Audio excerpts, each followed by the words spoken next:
खेसारी के गढ़ में पवन सिंह की एंट्री। नमस्कार दोस्तों, मैं कार्तिक और आप देख रहे हैं भोजपुरी गाइड्स यूट्यूब चैनल। दोस्तों, हमारे चैनल पर भोजपुरी इंडस्ट्री से रिलेटेड हर एक खबर आपको दी जाती है।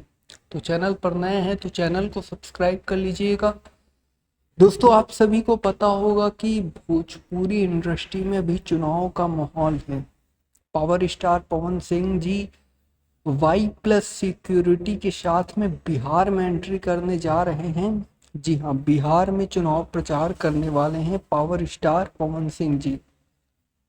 आपको बता दें कि उन्हें बीजेपी में ज्वाइन हुए हैं पवन सिंह जी, और बीजेपी में ज्वाइन हुए हैं तो उन्हें किसी के खिलाफ ही चुनाव प्रचार करना पड़ेगा। आरजेडी के खिलाफ खेसारी लाल के प्रति, मतलब खेसारी लाल के खिलाफ चुनाव प्रचार करेंगे।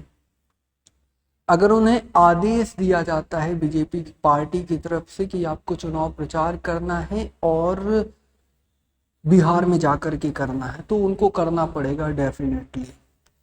बट बहुत सारी चीजें हो रही हैं जिसके बारे में अनएक्सपेक्टेड चीजें आप समझ सकते हैं। देखिएगा क्या होता है नहीं होता है। बाकी वीडियो को लाइक कर लीजिएगा, चैनल को सब्सक्राइब कर लीजिएगा।